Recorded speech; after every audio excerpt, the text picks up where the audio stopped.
শীতের আমেজে বাঙালির অতি প্রিয় কড়াইশুঁটির কচুরি অনবদ্য লাগে।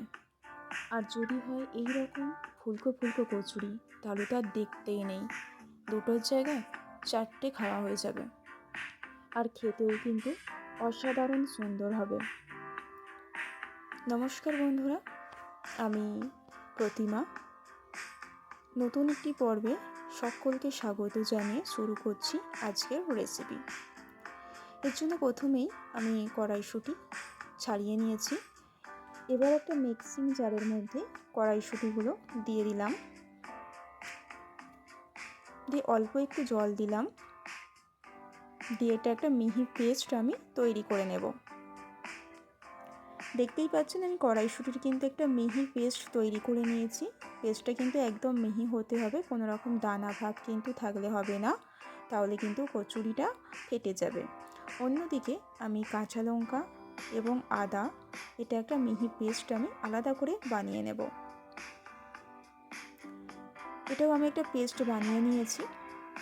অন্যদিকে আমি গ্যাস অন করে গ্যাসেতে একটা ফ্রাইং প্যান বসিয়ে দিয়ে দিলাম সাদা তেল, তারপর দিলাম কালো জিরা, দিয়ে দিলাম অল্প পরিমাণে হিং। এবার হিং আর কালো জিরাটা 2 মিনিট একটু ভেজে নেব। তারপর দিয়ে দিচ্ছি আদা আর কাঁচা লঙ্কার যে পেস্টটা আমি করেছিলাম। এটা আলাদা করে অবশ্যই করতে হবে আদাটা, তার কারণ হচ্ছে আদার কিন্তু একটা কাঁচা গন্ধ থাকে।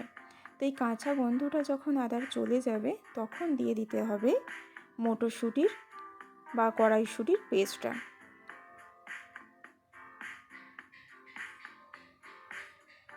তো এইবার কড়াইশুঁটির পেস্টটা কিন্তু ভালোভাবে একটু ভেজে নিতে হবে, একটু টাইম ধরে।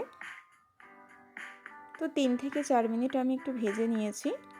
যখন জল ভাবটা অনেকটাই শুকিয়ে আসবে তখন দিয়ে দিলাম অল্প পরিমাণে বিন নুন, স্বাদ মতো সাদা নুন, এবং দিলাম 1 চামচ পরিমাণ চিনি।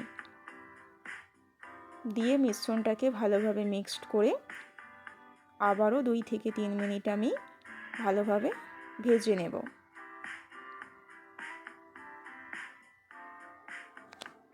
দুই থেকে 3 মিনিট আরও একটু ভেজে নেওয়ার পর আমি দিয়ে দিচ্ছি এখানে কচুরি মশলা। তো আপনাদের কাছে যদি কচুরি মশলা হাতের কাছে না থাকে, অবশ্যই কিন্তু এখানে আপনারা ছাতু ব্যবহার করতে পারেন। এখানে আমি 2 চামচ কচুরি মশলা ব্যবহার করলাম। ছাতু বা কচুরি মশলাটার ব্যবহার করার কারণ হচ্ছে এটাই যে লাস্ট দিকে যে অবশিষ্ট জল ভাবটা থাকে সেটা কিন্তু পুরোপুরি শুকনো শুকনো করে নিতে হবে। তো দেখতেই পাচ্ছেন আমি পুরটা একদম রেডি করে নিয়েছি। অন্যদিকে আমি একটা মিক্সিং বোল নিয়েছি। এবার দিয়ে দিচ্ছি এখানে ময়দা। আমি এখানে 500 ময়দা নিয়েছি। দিয়ে দিলাম স্বাদ অনুযায়ী নুন, দিলাম অল্প পরিমাণে চিনি, এবং দিলাম 1 চামচ পরিমাণ সুজি। এটা একটু ভালোভাবে মিক্সড করে নিচ্ছি আমি ময়দার সাথে। অন্যদিকে আমি ঘি একটু গলিয়ে নিচ্ছি। তো এই গরম ঘিটা আমি দিয়ে দেব ময়দার মধ্যে। যেহেতু ঘিটা অনেকটাই গরম আছে, তো প্রথমে একটু চামচে করে নেড়ে নিচ্ছি। তো চামচে করে ঘিটা ভালোভাবে মিক্সড করে নিয়ে এবার হাতে করে কিন্তু একটু টাইম নিয়ে ভালোভাবে মেখে নিতে হবে। যতক্ষণ পর্যন্ত এইভাবে ডেলা হয়ে না আসছে ততক্ষণ পর্যন্ত কিন্তু ময়দাটা ভালোভাবে মাখতে হবে। তারপর আমি দিচ্ছি হালকা গরম জল। তো এখানে অল্প অল্প করে জল দিয়েই কিন্তু ময়দাটা মেখে নিতে হবে।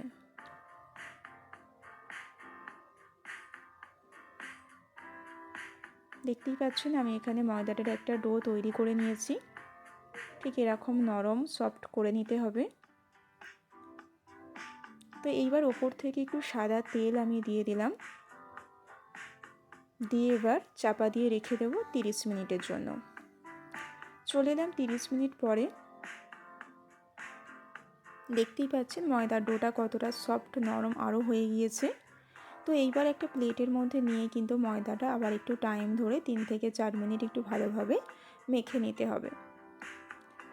তো তারপর আমি ময়দার থেকে ডো থেকে একটা করে ছোট ছোট লেচি আমি তৈরি করে নিচ্ছি। খুব একটা ছোট করলে কিন্তু হবে না, মিডিয়াম সাইজ রাখতে হবে। তো আমি লেচিগুলো তৈরি করে নিয়েছি। এবার একটা লেচি নিয়ে হাতের তালুর মাঝে রেখে এইভাবে গোল একটা রাউন্ড শেপ দিয়ে দিতে হবে। তারপর একটা বাটির শেপ করতে হবে। অবশ্যই মাঝখানটা কিন্তু বেশি পাতলা করলে হবে না, সাইড দুটো চেপে চেপে একটু বাড়িয়ে নিতে হবে একটা বাটির শেপ নিয়ে। তারপর আমি পুর দিয়ে দিলাম। পুর দিয়ে তারপর ঠিক এইভাবে এটা একটা লেচি তৈরি করে নিতে হবে। দেখতেই পাচ্ছেন আমার একটা এখানে লেচি তৈরি হয়ে গেল। ঠিক একইভাবে আমি আরেকটা আপনাদের দেখিয়ে দিচ্ছি।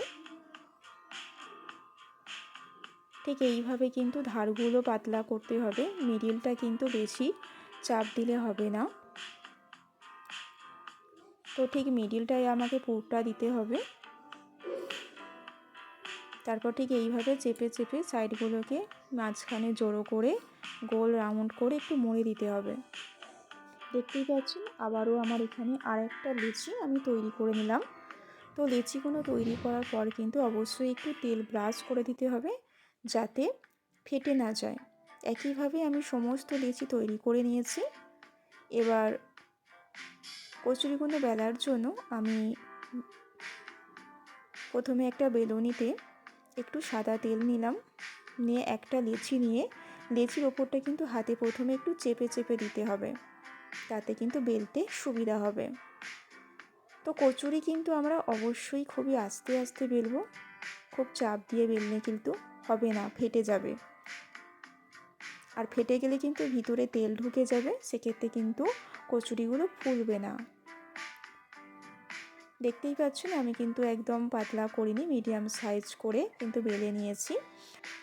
অন্যদিকে আমি আগে থেকেই তেল গরম করে নিয়েছিলাম। এবার দিয়ে দিলাম কচুরি। দেখতেই পাচ্ছেন কত সুন্দর ফুলছে। অবশ্যই কিন্তু তেলটা গরম হয়ে যাওয়ার পর গ্যাসের ফ্লেমটা কিন্তু অবশ্যই মিডিয়াম করে দিতে হবে, নাহলে কিন্তু বেশি পুড়ে যাওয়ার একটা চান্স থাকে।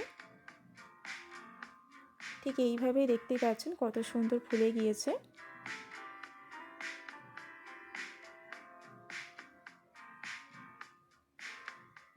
ঠিক একইভাবে সমস্ত কচুরিগুলো আমি ভেজে নেব।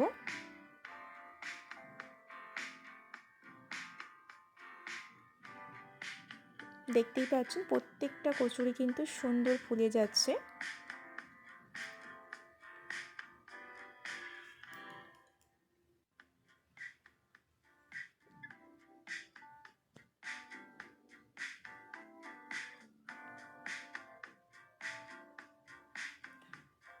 সমস্ত কচুরিগুলো আমি এখানে তৈরি করে নিলাম।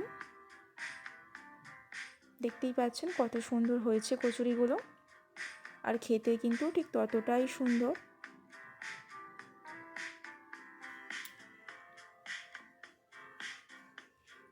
তো তৈরি করে নিলাম আজকের কড়াইশুঁটির কচুরি।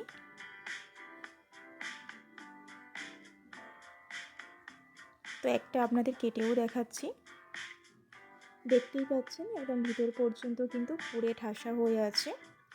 আজকের রেসিপি যদি ভালো লেগে থাকে অবশ্যই কিন্তু লাইক করে দেবেন এবং অবশ্যই কমেন্টে জানাতে ভুলবেন না। আর যারা নতুন আছেন অবশ্যই চ্যানেলটি সাবস্ক্রাইব করে পাশে থাকবেন।